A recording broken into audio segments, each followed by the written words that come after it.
I'm Zora Suleiman. This is LBC from Global, leading Britain's conversation. Cross Question with Iain Dale. Hello, a very good evening. It's just gone 8 o'clock on LBC. I'm Iain Dale. Welcome to Cross Question. It's the first one of the week. Let me introduce my panel to you. It's Bim Afolami, Conservative MP for Hitchin and Harpenden. Gaby Hinsliff, former political editor of The Observer, journalist and writer. Zack, Polanski, Green Party member of the Greater London Assembly. He was elected only in May. And Robert Colvile, director of the Centre for Policy Studies and Sunday Times columnist. So they're here to answer your questions. The number to call 0345 6060 973, and you can watch our proceedings as well as to listening to us. If you're listening on Global Player, just click the little box at the top of your screen and you can watch us as well, or you can watch us on the LBC website at lbc.co.uk, the LBC YouTube, Facebook and Twitter feeds. Call 0345 6060 973. Tweet at LBC. Text 84850. Cross Question with Iain Dale. This is LBC. Well, welcome to you all. Let's go to our first question. It's from Adam in Bolton. Adam, go ahead. What would you like to ask? Hi, good evening, Iain, and good evening, panel. My question is pretty straightforward. For the last few weeks and months, we've been told by this government that they're following the data and not the dates.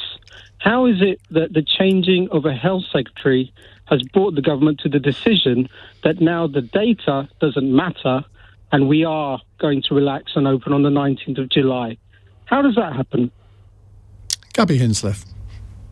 I have to say I was a bit surprised when the first thing Sajid Javid said pretty much after arriving in the job, having been there for about 5 minutes, was that July 19th was definitely going to go ahead. Not only because it feels like a hostage to fortune, we've had those promises before and they haven't made it, but at the same time, I want to feel really that the Health Secretary is taking time to weigh the evidence. We're 3 weeks away from that unlocking. Lots could change, a lot of data to look at between then and now.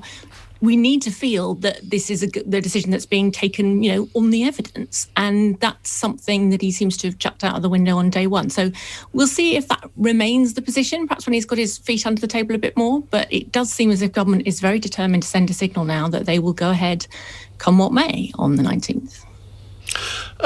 Bim, I don't know if you were there for the statement that Sajid Javid made this afternoon, but it was a very different tone to Matt Hancock, wasn't it?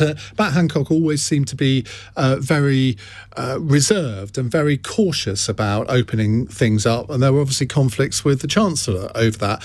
Well, I wonder whether because Sajid Javid is a former Chancellor, he almost errs on that side of the argument, and he hasn't really read himself into the job yet.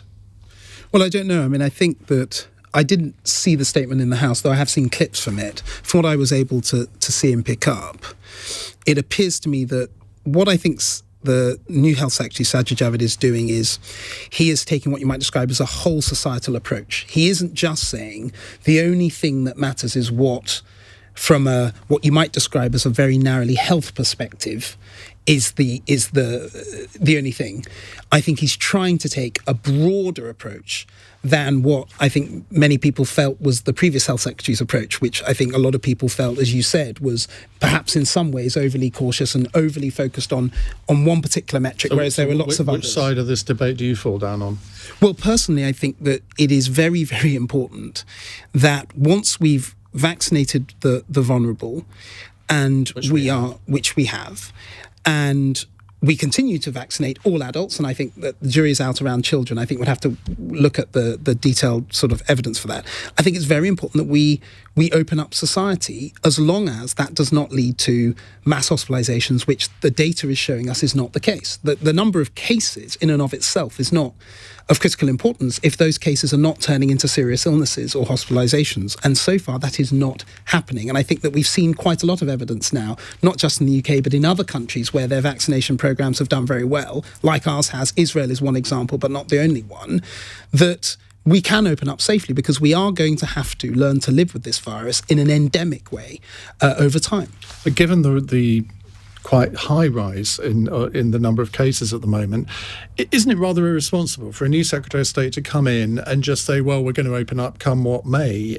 As Adam says, it goes completely against the government stance before now, where it's sort of data, not dates, that drive things.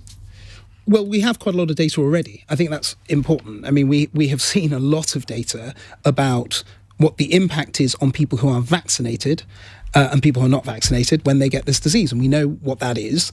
And so we've already got a lot of evidence. And I don't think the Health Secretary has confirmed it yet. We have not got this 100% confirmed. The Prime Minister has not made that final decision yet, as far as I'm aware. And so there is still some time to go. But I don't think it's wrong on the basis of what we've seen over several weeks and months to have a good sense about where we think things are going to be come 19th of July. Zack Polanski. So the caller's question is a really good one, but essentially it's asking for coherence, logic and humanity from a government that have demonstrated their incoherence, their illogicalness and their absolute lack of humanity. This whole thing has been an absolute disaster, whether it's been the hundreds of thousands of people's dead, whether it's been the dodgy PPE contracts, or the fact that Matt Hancock was given the dignity of being able to resign and not be sacked. There's nothing to say that a new Secretary of State is going to have a new attitude. All we've seen from this government... Well, he clearly does, though. I mean, you look at his words today, he clearly does have a different attitude. Well, I think it was a different attitude that's much more in line with Boris Johnson. I think now Dominic Cummings has gone, he'll be very happy to have him there. But it's clear we need to favour health and not wealth. We can't just, go opening things. I'd love to be on this show and give some good news. I'd love to be out there with my mates and going out clubbing and ready for the world to open up. But we need to show an abundance of caution. You're far too old for that, Zack. Far too old. Well, thanks, Iain. But as charming as ever. But ultimately, I absolutely think we need abundance of caution. I don't know why you would come on your first day and pretend that this hasn't been a disaster. Show some contrition, some caution, and reassure people. I don't feel reassured by this statement, and I think many people watching will also be very worried about the weeks ahead. Robert Colvile, what will you be writing about this in the Sunday Times next week? Well, I think, to get back to Alan's point, it's not that Sajid Javid has come in and U-turned on the policy. This is an important decision which is made by the Prime Minister, the Chancellor, the Health Secretary, and Michael Gove at the Cabinet Office. They're the kind of quad who have made these decisions with the input of a sort of a panoply of scientific experts. When Boris Johnson put back reopening in June, it wasn't because it was unsafe to reopen. It was because we didn't have enough data yet, and they said, we didn't have enough data about how the Delta variant, formerly called the Indian variant, was going to affect people, and in particular whether we had broken the link between cases and deaths. I think what we're seeing now is not so much Sajid Javid coming in and ripping up the old policy, although he is obviously someone who's quite instinctively pro openness, as Bim said. As a former chancellor, he has the economic stuff in mind. But I think what we're seeing now is a sense within government, and you saw it within the Prime Minister's own remarks as well, that the data seems to be showing that that link has been broken. That there are more cases happening, but there are not so far more deaths, and there are not the things happening which are going to lead to more deaths later on. Obviously, we all have to cross our fingers and hope. But I think that's what we're seeing now. That it's not just this statement from Javid today. There's been a sort of drumbeat for a few days that actually we're not, that things are looking good on that front. The problem is that it's marching the troops up to the top of the hill, and then what they can't have happen surely is a repeat of when was it, June the 19th or 21st, I can't remember, when we were all marched up to the top of the hill and then marched down again. That would be a political disaster for the Prime Minister, surely, and for all of us as human beings. But I mean, before that last decision, you saw a drumbeat of scientists were coming out and saying, well, actually, it's too it's not looking great. Is it? I'm not really sure about this. Whereas there doesn't seem to be any of that happening. It wasn't as if it was a thunderbolt from the blue. It was when Boris made the delay announcement. It was everyone went, yeah, fair enough. We can kind of accept the case for that. Bim, are you worried about that? Tell us what your constituents are saying to you, because I imagine there will be most of them have been very compliant with the regulations so far, and there has been general public consent that you obey the rules in the hope that they will be lifted as soon as possible. But do you think we're getting to that point now where if the rules aren't lifted on July the 19th, that public consent is going to evaporate? I think there's a risk of that, yes. If I think what constituents have been saying to me, and not so much in emails. I mean, look, emails are important. All constituents listening, you can send me emails. Emails matter. But I get it from picking up from speaking to people, getting around about and what people say to me. And what people have been saying to me is, look, we've put up with this, but you guys better make sure this is going to be all right come the 19th July, because when the last period we were marched to the top of the hill and we came down again, I did get some angry feedback, and people were saying, look, what's it going to take? We vaccinated this group, we vaccinated that group. What more do we have to do? And so I think there will be a lot of concern. I think that also we just have to, and I think the government and members of parliament like me have to do a better job of communicating what the future looks like with this virus. Because at the moment, what we've been saying over the last year is, look, this is very scary, stay at home and be very, very careful.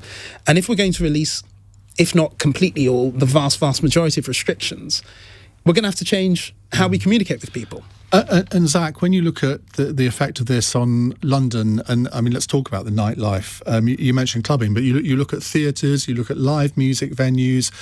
They are not being opened up in the same way that some sporting events are, and people see inconsistencies here. When you observe inconsistencies, you think there is a certain unfairness to it, and I suspect that there'll be a lot of people, not just people who go out of an evening, but the people that run these establishments who are tearing their hair out. Yeah, I think there's been a massive inconsistency, whether it's between theatres and music halls and sport, and we saw what happened at Ascot. There seems to be one rule for one group and another rule for another. And within that, I'm so worried about these people with these precarious jobs. Before I was in politics, I was an actor, so I know so many actors and musicians who are struggling right now. And when Rishi Sunak had the perfect opportunity to provide a universal basic income, he essentially missed the opportunity completely. And he's been absolutely missing, in action for the past few months. We've not heard anything from him. I think ultimately, when you look at, for instance, after the Second World War, the government responded to a crisis by setting up the NHS. We've really needed to respond to this crisis with a new, equitable way of looking at wealth and how we deal with social security. And this government, once again, completely missed that opportunity. So I think we really need to give theatres and musicians that focus, financial support, but also make sure that when things do open up again, we're really supporting them. Credit to Andrew Lloyd Webber, I suppose, that the Prime Minister seemed to want to almost bribe him when he gave that statement and said, we'll look at pilots, and Andrew Lloyd Webber refused, and he seemed to find another way to get things open. But it can't be one rule for Tory donors and one rule for all the small independent arts venues. We need to treat everyone equally. Gaby Hinsliff, you've been covering this pandemic all the way through. Do you think we are at a point now where the public are going to start to be less forgiving for any decisions that they don't approve of? Yeah, I think there's been huge caution and huge willingness to follow guidance, and it surprised everybody how obedient we've all been willing to be. But I think there comes a point where the elastic snaps, and I don't think it necessarily manifests itself in sort of mass disobedience, but just in people's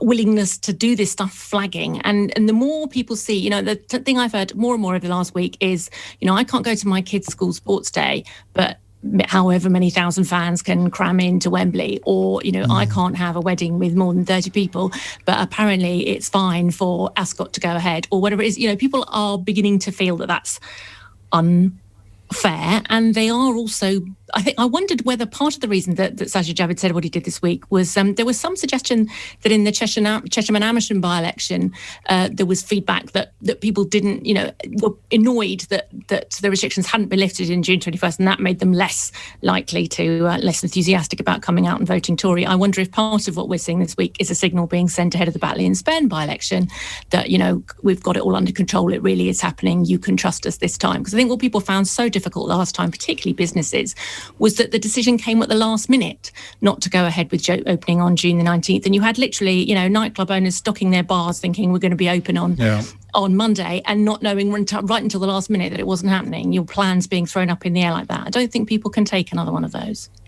Should just clarify, you can have more than 30 people at a wedding, you just can't dance or sing or do anything enjoyable. Adam in Bolton. If you can't dance, I don't count. Well, exactly. Bit of dancing around your handbag to Dancing Queen. I'm sure, Robert, you love to do that. Adam in Bolton, what would you like to say to what you've heard? I mean, my basic point at the moment is that I think the country is tired of hearing Boris Johnson and his government set the country up time and time again for a fall. the rules that he made and the changes he made at Christmas, saying you can, Christmas is coming, you can have the 5 days, and then he changed his mind at the last minute. People's hopes and dreams were dashed then. Then the fiasco in June, where he was saying, yes, this is going to be our Freedom Day, and then people were raised again, as you said, to the hill, and then he dashed their hopes again. And now we've got Sajid Javid coming in and saying, well, everything that you heard from our previous health secretary, you can forget about, because I'm going to change the rules overnight. And that, to me, just seems like it reaffirms my feeling that not only does Boris Johnson really not know what he's doing, but even his minions at the highest level, at the front benches, don't know what they're doing. And I personally think it's time this government was gone. And I think there really needs to be a change from the Conservative Party to another party. And I'm not sure that Labour are there yet, because I don't see much coming from Keir Starmer either. But we definitely need some politicians in this country now who can actually set the tone, know what they're talking about, do their homework, and actually get our country back on track. Okay. Adam, thank you very much indeed. James on a text has a different perspective. He says they all need a good slap. Cross Question with Iain Dale on LBC. With Purple Bricks, book your free in-home or virtual valuation. It's 8:20. Bim Afolami, Conservative MP, Gaby Hinsliff, journalist and writer, Zack Polanski, Green Party member of the GLA, and Robert Colvile, Director of the Centre for Policy Studies and Sunday Times columnist, with me taking your questions. 0345 6060 973. I'm going to take a question and then a text question, both together here, because they kind of relate to the same thing. Let's go to Luke in Bromley. Hello, Luke. Ian, good evening, and good evening, panel. Hello. Hi.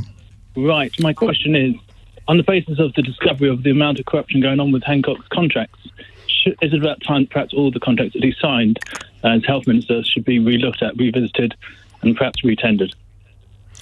And Colin in Sheffield texts, we all pay ministers to serve us honestly and openly. Why are they so scared of having cameras in their offices? Well, I think you can see why Matt Hancock was, but let's go to Robert Colvile first. Well, Colin's question reminds me of this sci-fi book I read. Not very sci-fi, but in which essentially a politician volunteers to be the first to basically wear a body camera. That everything they do will be clear and in the open, and they will be accountable to the people. And the movement sweeps Washington, and then so everyone, basically everything, you have this sort of doctrine of radical transparency, which I think would be quite a lot of our politicians would not like. I think the point about contracts is a really good one. I mean, I think we have to accept sort of two different things here. The first is that during the pandemic, during the early stages, there was a lot of stuff. There was a lot of desperation. Like everyone in the world was trying to buy the same PPE equipment. I mean, some of the stuff Dominic Cummings has talked about, sending emails just saying sod the laws, sod the judicial review stuff, just get the thing, just get it on planes. That I think that there was that kind of spirit of urgency, and some of that may not look as good if you rewind it. Some of the stuff about giving contracts to your landlord, to your local pub landlord, might look as good if you rewind it. But I think generally, just like government procurement is like it's an insanely boring phrase. Even just the word procurement makes you fall asleep. But government is spending billions and billions and billions of pounds every year, and generally it's spending it really badly. Because I'm a nerdy policy wonk kind of guy, I reviewed a book recently called Bad Buying, which is just about how bad we are, or how bad organisations are at buying stuff. And the British government and the British state crop up again and again and again and again. So I think this is an area that needs huge reform. I'd really like to see everything go out onto a website where everyone could bid for it. I'd love to see British small businesses. Didn't David Cameron introduce that? I'm sure I remember that. The Camerons, they tried to sort of break the monopoly of the few big suppliers, but it didn't really work. I mean, there's other countries which do this so much better than ours and save so much money. Zack Polanski, let's go to you on this. Do you think that it would be a good idea for all of these contracts now to be published, reassessed?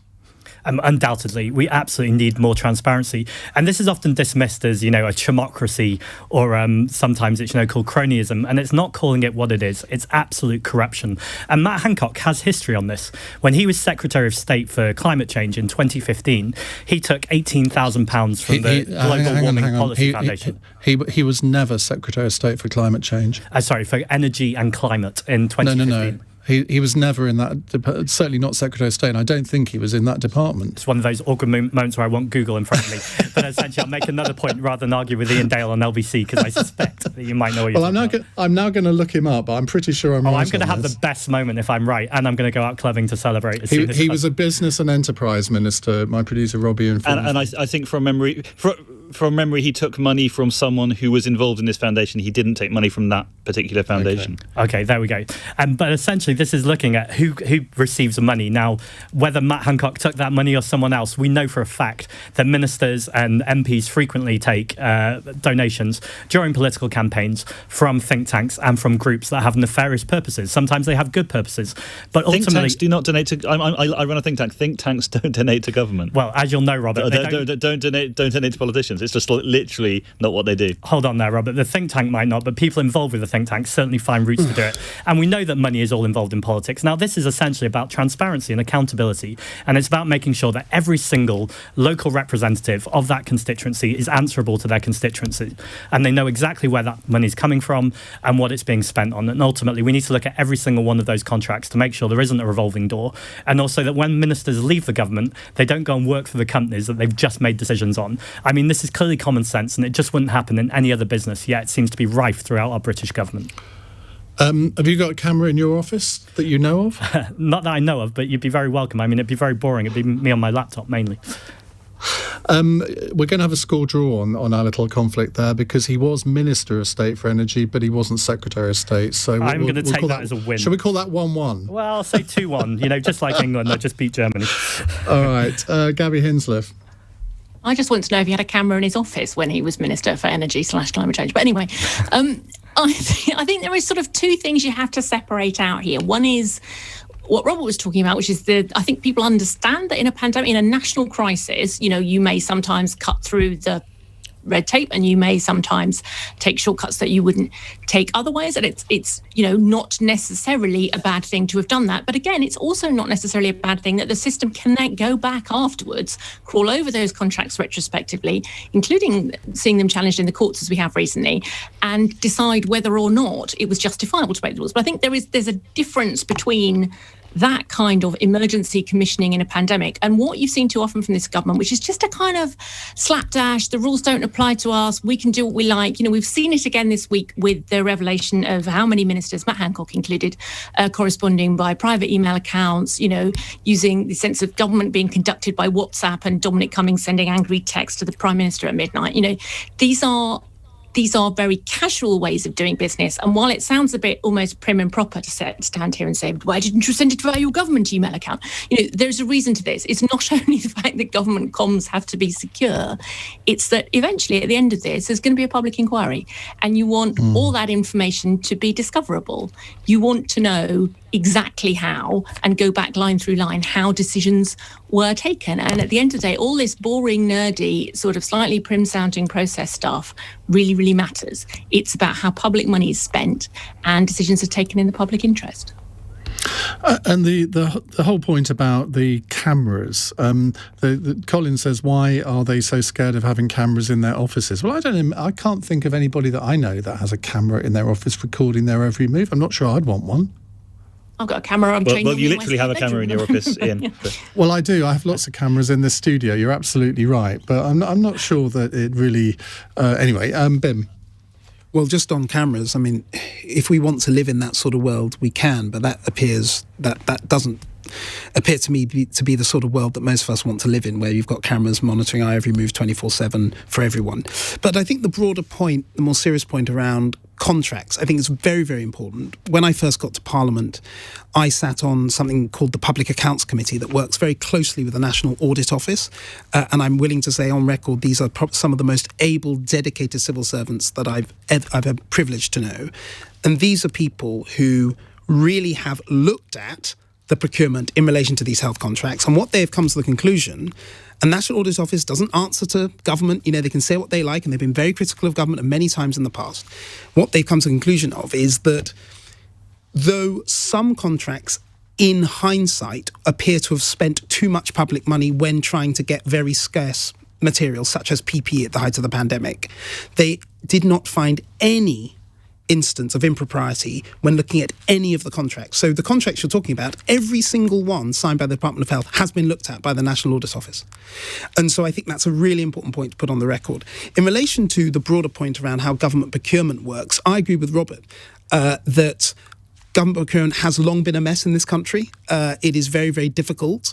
I think the reasons why in this country we've done it poorly over frankly, a long period of time. First of all, we procure so much from central government compared to lots of other countries. So we're having to do so much centrally that mistakes can get made and you don't always get the right suppliers. Secondly, we have a very small number of very, very big suppliers. David Cameron's government tried to break that down and get smaller suppliers in, but of course smaller suppliers ended up sometimes costing more because they didn't have the same efficiencies of scale that the bigger suppliers had. And so that meant that when people were looking afterwards at the contracts, they said, oh, well, why did you go with contract X when it cost you 5% more? It's public money. And actually, the government's answer was, well, we actually wanted to make sure that SMEs could be part of this procurement and they could do a very good service. But then certain other people said, no, you've got to go for the cheapest price always. But if you go for the cheapest price, you don't always get necessarily the best long-term value. So actually, and the weird it's quite thing complicated is that as well. if you look at NHS and MOD procurement, they don't often get the cheapest price, even though they have these massive budgets. But that's probably something for another day. Very quickly, Luke, what's your view on your own question?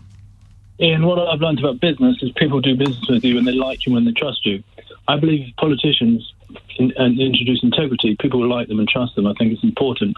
It can be summed up as integrity. Well, it's an interesting point. Thank you very much indeed. We'll take more of your calls in a moment. 0345 6060 973. It's Question with Iain Dale on LBC. With Purple Bricks. Meet your local property expert today. It's 8:34. I know a lot of people tune in around this time, so let me reintroduce my panel. Bim Afolami is Conservative MP for Hitchin and Harpenden. Gaby Hinsliff, journalist and writer. Zack Polanski, Green Party member of the Greater London Assembly. And Robert Colvile, director of the Centre for Policy Studies. Zack, you were elected in May. How are you finding it? Is it what you thought it would be like? It's fantastic. I really feel the weight of responsibility of representing so many Londoners, but ultimately every day learning something new, and it's brilliant to represent my community.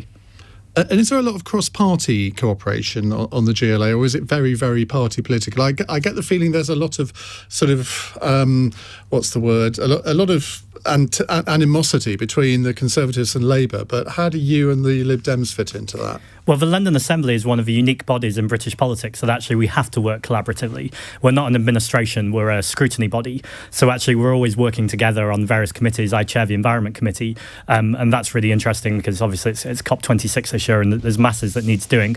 Of course, Conservative and Labour get into their kind of tribal petty politics from time to time. I like to think of the Greens as the adults in the room that are there, making sensible, coherent policy. But I would say that, wouldn't I? Have you read your manifesto? I think our manifesto is pretty fantastic. I think if our manifesto had been taken and we had a Green Mayor of London, London would be the greenest city in the world.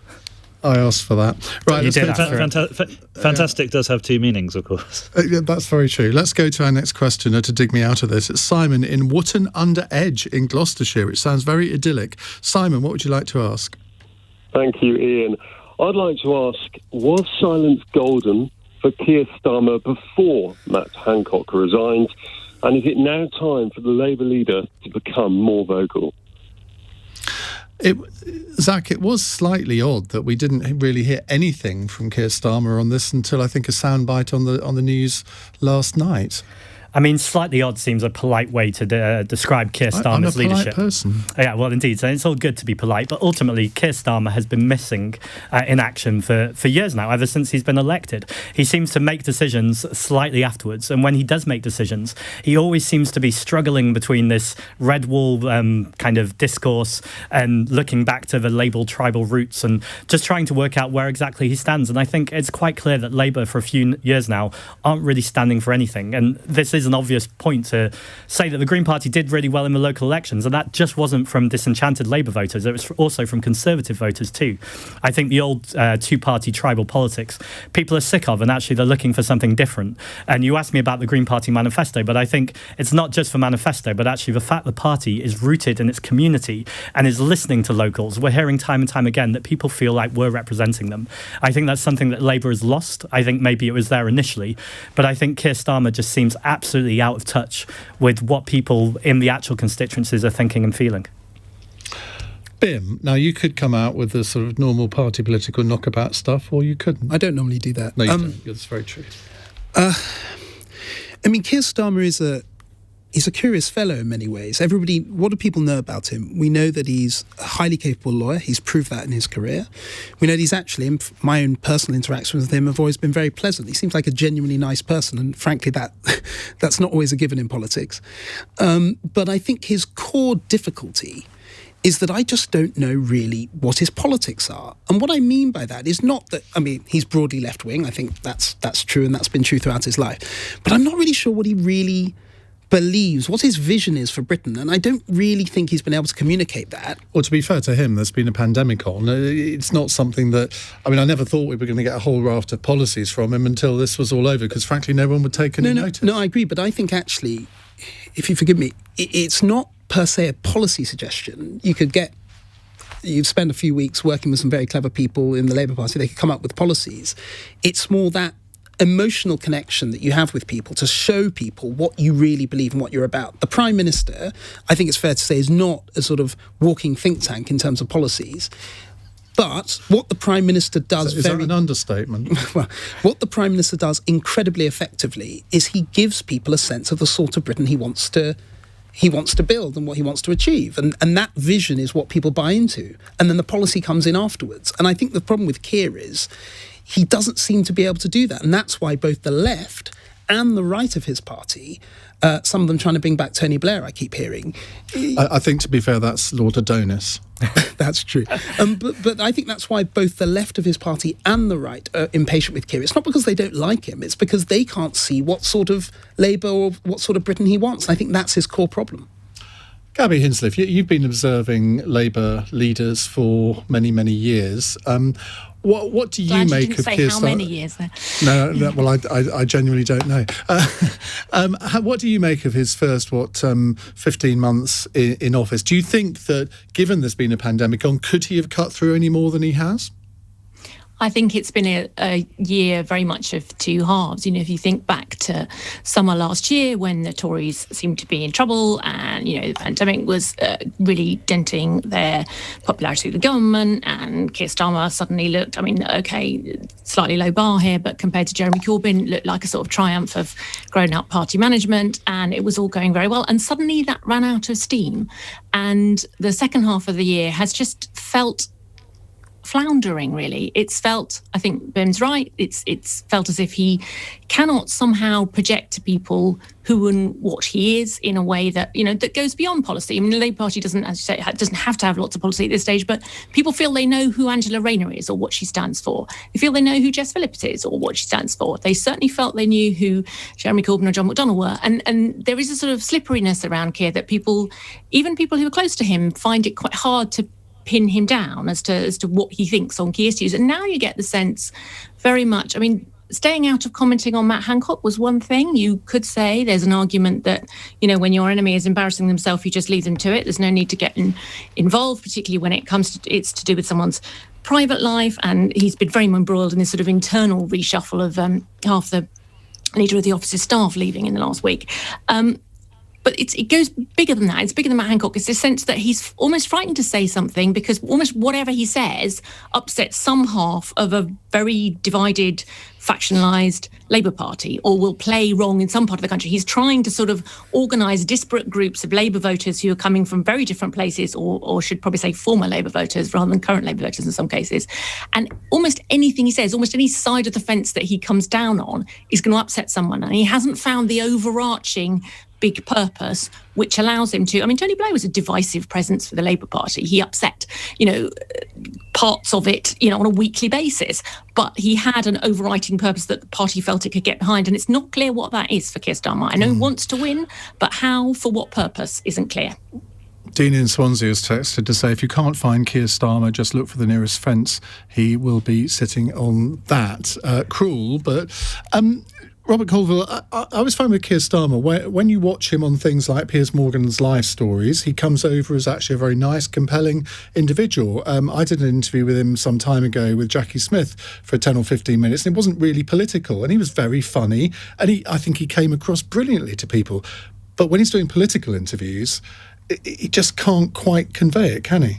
Yeah, I mean, I've always felt, this is a cruel thing to say, but it's kind of like with Ed Miliband. There's Starmer's voice just killed. There's something about it which just doesn't cut through. What we forget with Starmer is he's not been a politician for very long. He was the director of public prosecutions. He went from that pretty much straight into he went into a safe seat in North London, and then, because he was obviously a very bright, clever guy, and because there weren't a very large amount of people who were willing to serve under Jeremy Corbyn, he got sort of promoted straight to the front bench, and then he comes through by telling everyone exactly what they want to hear, which is that he'll be Corbyn but electable in the leadership contest. But he hasn't done it. He hasn't had many of those things where there's some mad story happening and he needs to make a decision, and he needs to use his judgment. He's not got that bank of experience to draw on. So you get this sense that he is, as everyone else has said, you get the sense that he's slightly second guessing himself. He's sort of waiting to make a comment to work out what will appease the different factions within Labour, rather than just saying what he actually thinks. But that's the same for any political leader, because all political parties are effectively coalitions. The Conservative Party is a coalition between the sort of libertarians, the One Nation people, Thatcherites, and the Labour Party has obviously got its own factions. That's just political leadership. Yeah, but you get the sense that it's having a slightly paralysing effect, and especially in this second half of the year. I think in terms of the pandemic, he's been in a tough place because the polls are really clear. The public did not want to see politics happening in the pandemic. They wanted, politicians to pull together and do what was good for the country. And so, but that was kryptonite for the Labour supporters, for the who hate the Tories, thought the Tories were killing people, and the charge sheet that Zack laid out, essentially, and you couldn't understand why the Labour Party leader was not articulating their criticisms. I actually wonder, and I've kind of said this before, maybe the missed thing was when the pandemic happened. Should Starmer have made a big open offer of a government of national unity, like a kind of formal, this crisis transcends politics thing? As it was, they've been kind of trapped in this sort of semi-supportive, semi-oppositional mode, which hasn't been really very good for them. Simon, what's your view? As an occasional Labour voter, I've been incredibly frustrated and disillusioned with Starmer over the past few months. And I was absolutely engrossed by the Matt Hancock story over the weekend. I literally followed LBC around the clock, it seems. And I kept sort of almost shouting on my radio, where is Keir? And all he was doing is sending people out to represent him, to ironically say, Johnson is spineless and needs to, should show more and take a more proactive action. But actually he could have claimed Hancock's scalp. He could have got a victory here, and he could have taken him down. What he did was his usual thing, to stay silent until after the event. And then, it's kind of pointless when he spoke yesterday. It was too late, too little too late. And that is one of the guiding rules of opposition. Only call for someone to resign when you think they're actually going to. And you're right, he could have done that there. Simon, thank you very much indeed for your question. More of your questions to come, 0345 6060 973. With Purple Bricks, manage viewings anywhere with the app. It's 8:48 on LBC. Cross question with Bim Afolami, Gaby Hinsliff, Zack Polanski and Robert Colvile. A text question from Jean in Portsmouth. When are we going to admit that it's climate change leading to extreme weather events like we're currently seeing in Canada and start taking the issue seriously? Bim? I think we are taking it seriously. And that's why we've committed to net zero by 2050. We did that ahead of almost every major industrialised country. That's why we are decarbonising our energy system. That's why we've got the 10-point plan and various other things we're trying to do, so that we are going to decarbonise so that we can keep the global warming temperature down, so that we don't end up in a cataclysmic situation. We're working globally to do that, and that's what COP26 happening in November in Glasgow is all about. And do you attribute extreme weather events to climate change, or do you think it's more nuanced than that? It is more nuanced than that. I think that it is part of a pattern of things that can be probably partly attributed to climate change, but I think it's very dangerous to say that, you know, in areas which have extreme weather and actually go back 200, 300, 400 years where they had extreme weather then, all the extreme weather that's happening now is all to do with climate change. I think it's a very, very complex picture which even some of the best scientists haven't fully been able to get on top of. I'm going to ask you all to keep your answers relatively brief, then we can fit in more questions before the end. Gaby? Obligatory plug for The Guardian here, my employer, which does take climate change incredibly seriously. But yeah, I mean, I think public attitudes on this have shifted enormously. I think there is real appetite now for a government that goes further and faster. But I think it's going to have to be upfront with us about some of the difficult decisions that might involve. You know, it's not going to be painless, the next leg of adapting to net zero. And I think the sooner we start having some serious conversations about that, which to be fairness have been put off by the pandemic, you know, the better. Robert? I think Britain all parties take climate change seriously, especially in contrast to America. And I think the Conservatives have a pretty good record on it. We've decarbonised more quickly than I think almost every other major economy, stripping coal out of the economy. That said, I think as Gaby says, the tension we're going to come across is that the voting public are incredibly willing and eager for us to decarbonise. They are incredibly reluctant to pay any more money in taxes to do so. I think I looked at some polling the other day showing that only 9% of Tory voters, 9%, and only slightly more Labour voters actually were willing to see their heating bills go up if it meant helping to save the planet. And the narrative that's been sold partly by the government is that net zero and going green will be a cost-free and indeed job-creating process. And we are going to have to be a bit more honest about the trade-offs to come. Zack, when we look at these extreme weather events, do you attribute them all to climate change, or do you agree with Bim that it's not quite as simple as that? No, Bim's right. It is more nuanced than that, although the pattern is certainly there in terms of catastrophic climate emergency. Just two very quick examples, though. You asked me about my first month at the London Assembly. I used my very first question ever to ask Sadiq Khan, the mayor, about citizens' assemblies, and he said, as a politician, I was in danger of making myself redundant. That misses the point entirely about what we need to do in terms of democracy and citizenship. I then used my second time talking to the mayor to ask him about the Silvertown Road Tunnel. For people who don't know, this is a 4-lane motorway that the mayor is planning to build in Greenwich and Newham. It's going to cost £2.2 billion during an air pollution crisis and a climate emergency. I asked him when that's had public scrutiny.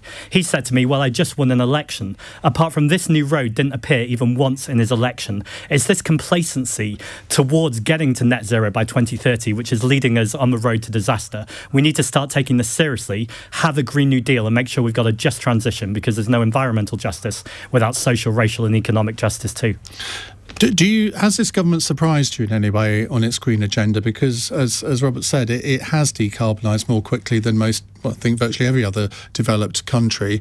And indeed, their targets for decarbonisation are more stringent than the Green Party in Germany, for example. So none of this is true. Essentially, I reject the presupposition of the question. They've not decarbonised. What they've done is they've outsourced their carbon emissions. So they've stopped including shipping, they've stopped including landfill, and essentially what we're doing is taking it to places like China and India and pretending that we're perfect. We need to take much bigger action, and what the government are doing now is just talking and not taking action. The G7 was a huge missed opportunity. We can't do that again at COP26. Alok Sharma, as president of COP26, needs to make sure that he's going with a real agenda, that we're doing that democracy piece, that we're involving people and we're being realistic about what change is going to need to happen. The biggest thing about this, though, if we're going to believe in science fact rather than science fiction, is even if people don't believe in the climate emergency and they don't believe it's going to be so bad, ultimately what we're looking for is cleaner air, better jobs, better local communities. These things are worth doing in and of themselves. And actually, we could have a retrofitting revolution in London and across the UK. For instance, fuel poverty in London, 130,000 people are living in fuel poverty. If you can't afford to heat your home, is it really an affordable home? These are huge questions, and we need to start really looking at the answers, but we need to start from the same page and not pretend with platitudes that we're doing the best in the world, because we certainly aren't. So you don't give them any credit at all? I give them very little credit. And in fact, if anything, I think this government have been pretty disastrous on a lot of these things. I think it's almost worse to pretend you're doing something than actually not do anything at all and admit that you don't care about it, rather than saying all the right things but actually not taking any actions. All that does is make people complacent, assume the government has got it in hand, and meanwhile, things are getting worse and worse. And as we've seen in Canada, we really need to start that 1.5 degree threshold. Otherwise, I mean, I say climate change is on its way. It's happening in other countries already, and we're seeing disasters. But here in London, there's lots of future risks. We're seeing subsidence already, which is where homes are starting to fall. The Thames is, the Thames Barrier was built in 1982, but just within our lifetime, the Thames Barrier won't be effective anymore. So without sounding like I'm doom-mongering, because there's loads of things we can do, and actually there's huge opportunity here for new jobs and a new kind of way of looking at society, and actually it's hopeful, but we've really got to look at what the problem is and not pretend there isn't one.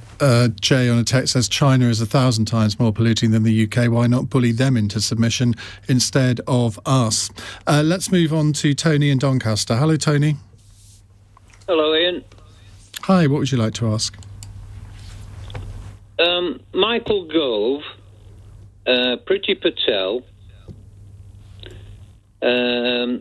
Williamson, and now Matt Hancock. Is this government being run like something from the Wild West? And that's your question? Well, if you want me to elaborate some more, I can, but the producer says keep it brief. Well, keep it brief, but is the government running itself like the Wild West? I'm not sure that's going to elicit much. Yes, it is. Let's expand it a little. And say, is Boris Johnson in danger of losing his authority when he doesn't take action against ministers that have clearly done something wrong? Bim? I think that the difficulty with politics is that when you look back in the past, we all think that the people in the past were these sort of political giants, and we look back and say, oh, why can't the politicians be like X or Y in the past? And the truth is that politics is messy and difficult and full of compromises, and I think that that's one of the reasons why, on some level, you go back and even read diaries of 200 years ago, people were disappointed in the politicians they had. I think that to some degree that is part of the business. I take the point very seriously around ministers if they've done something incorrect, and whether the Prime Minister should fire them or not. But I don't. Should he have fired Priti Patel? Well, ultimately, are you talking about the ministerial the bullying thing? Yeah. So, well, ultimately, she was found guilty. Ultimately, the Prime Minister though looked at the details of the report and decided that he had taken, and he made his judgment. And your judgment would be? Well, to be honest, I didn't read the full report. What I read were simply the conclusions of it, and it appears that she clearly fell out with a lot of senior civil servants in her department. I'm not sure necessarily whether that merited a sacking offence, but I wasn't there. What about Gavin Williamson? I think who, by common consent, even among Conservatives, has been a pretty hopeless education secretary. You look at all the events of last year. Does incompetence not mean that you should lose your job? Incompetence does, but a lot of the things that have negatively impacted our children in school, going back to when we were talking about Matt Hancock at the beginning, came as a result of certain people on Sage or certain people from the Department of Health insisting that kids weren't going to be allowed in school. Now, I happened to be against that at the time, and I said it both publicly and privately, but that was the consequence of that then came onto the Department for Education. Now, I'm not saying that there weren't things they could have done better, but ultimately they had to deal with a very, very difficult situation, and they were not in the driving seat of a lot of those decisions that impacted kids in schools. Gaby Hinsliff, I wrote at the weekend that maybe the events of the last few days have meant that we've now gone past peak Johnson. I don't know how you would describe what peak Johnson actually is, but I wonder whether, all political leaders have a peak and then their authority starts to wane. Do you think that might be happening now? It's interesting because until now, obviously, Boris Johnson has tried to hang on to people almost regardless of what they did. It did reach a point where he thought, what do people have to do to get fired in his cabinet? Short of running down Whitehall naked, shouting, vote Labour, there didn't seem to be much that you couldn't do and get away with. There's an idea for Keir Starmer to revive himself. I'll leave it there, but it couldn't be any worse than things are at the moment, really.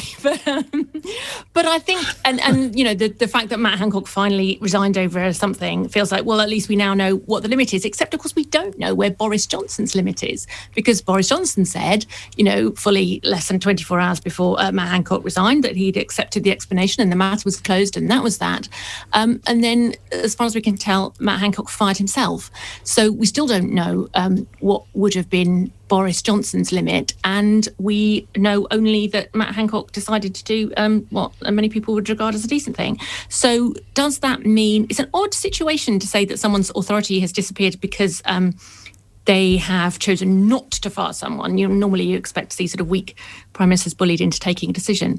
Do I think this is peak Johnson? That phrase conjures up some awkward images that I don't want to think too much about. Yeah, let's really not go there. Do I think it's peak Johnson? No. I mean, as long as this government remains as popular as it is and more or less walking on water regardless of what it does, then the peak continues, doesn't it?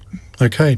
I'm going to ask Zack and Robert to be quite brief because I've just looked at the time and we're running out of it. Zack? Yeah, something very rotten is at the heart of British politics. And I think ultimately, why is Matt Hancock still even an MP? When you look at the fact he was having an affair with someone and giving them £15,000 for 15 days' work, at some point there's got to be a level of integrity and standard. And in British politics right now, where is the authenticity, the sincerity and the integrity? And I think all of it comes down to our broken electoral system. First past the post means that the people who represent... sounded like a Lib Dem.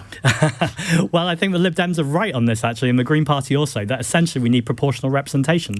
We need a fair voting system that means if you don't like your MP and you want to kick him out, you should be able to. But right now, there's far too many safe seats, which degradates the behaviour that we expect from our elected representatives. OK, Robert. I'm not sure how proportional representation does any of that, but let's... I'd be very happy to explain, Robert. I do love... time. Yeah, another time. I think there's a general point. Look, you know, who would be an MP now? Who would be a minister? BIM has done the job and has my thank you for the vote of confidence. My utter admiration for it, because you the stuff you go through in that job. You know, you for not actually that much money compared with what most people in Parliament could be earning. It's like, you know, if you do think we are getting worse, you know, the quality of ministers is getting worse, it's probably because it's getting a worse job. I mean, you basically just get like endless people calling you the worst possible names on social media every single day. And you stopped yourself from saying one of them just then. Well done. We like that. Right, quick final text question from Tanya in Eastbourne. The Ministry of Defence says they're sorry about secret papers that were left at a bus stop. What's the worst thing you have ever lost? One-word answers will suffice. Bim? A friend's very expensive projector that he was taking to his mother's 60th birthday. Oh, my goodness. I won't even ask how you did that. Robert? Well, emotionally, my job. But the thing I probably lose most regularly is my dignity on the dance floor when I put down the handbag and stop bopping to Dancing Queen. Gaby? The most annoying thing I lose on a daily basis is my mobile phone and my house keys. If I didn't have to spend half an hour looking for them every morning, then I'd be a much more productive person. I'm glad I'm not the only one. Zack? I nearly lost a fact check on Crosstalk once, but I was proved to be sort of right. Phew. Cross question. Sorry, I have to correct you again. Now you have beaten me. OK, I take it 2-1. Sadiq Khan did that the other day, so at least you have something in common with him. Listen, thank you all very much indeed. Gaby Hinsliff, Zack Polanski, Robert Colvile and Bim Afolami. We will be back tomorrow with another edition of Cross Question. Let me just tell you who's going to be on that. And it is... where is it? You'll have to wait. No, actually, no, I've got it now. Norman Lamb will be here, the former Liberal Democrat MP. He's no longer a Liberal Democrat, by the way. Ella Whelan from Spiked Online, the Labour MP Khalid Mahmood, and the Conservative MP Nikki Aiken. It is 9:02 on LBC.